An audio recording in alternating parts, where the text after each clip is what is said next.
Wildlife can be one of the most beautiful sights Mother Nature has to offer.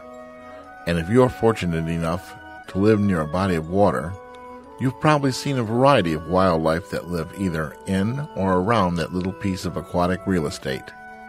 The cycle of life is never as evident as when you can actually witness the interaction between an endless variety of creatures and water. There's a balance in nature that allows each individual species to be an integral part of that balancing act.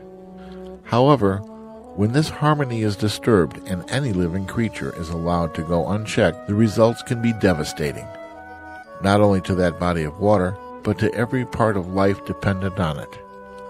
Unfortunately, the overpopulation of non-migratory Canada geese is creating a negative impact on many lake communities. These local geese are adapting to urban living and leaving their mark on the yards and beaches in our communities. This destructive behavior is resulting in higher E. coli levels on beaches and creating a health concern for the individuals recreating in the area. It has been proven that the use of a buffer zone along the shore will increase the goose's fear of predators, ultimately keeping them out of your yard. This method of goose control is becoming a fairly common practice and is another example of the beneficial effects of a buffer zone. There are many other ways to control the exploding Canada goose population. The legal destruction of nests is one of these actions. Indiana residents can apply for a nest destruction permit through the Department of Natural Resources. Another approach is the permitted trapping and relocation of these geese.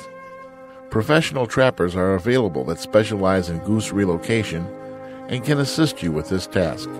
The trapping and relocating of the geese can only be done during the months of June and July. This is the period known as the molting season. During this time, the geese shed some of their flying feathers, and if done correctly, the trappers can simply herd the geese like cattle. Some of the captured geese are then tagged by the Department of Natural Resources and released on designated state fish and wildlife areas. The tagging is done to help track and evaluate the efforts of the relocation program. If the tagged geese are caught again in the same area, the professional will be able to document this activity, which could result in additional methods of control.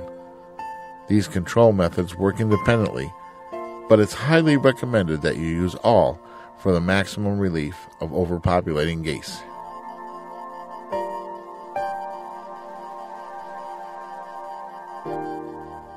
Another animal that can cause damage to a shoreline are muskrats. In fact, a mature mating couple can produce up to 62 offspring in a single year.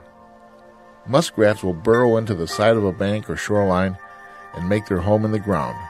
Over time, the den will collapse and create a void in your yard, and the collapsed den will have the potential to erode into the lake.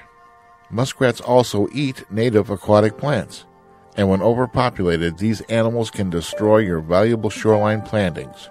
Remember, wildlife is an important part of any lake community, but the imbalance of any animal can have serious effects on the balance of others.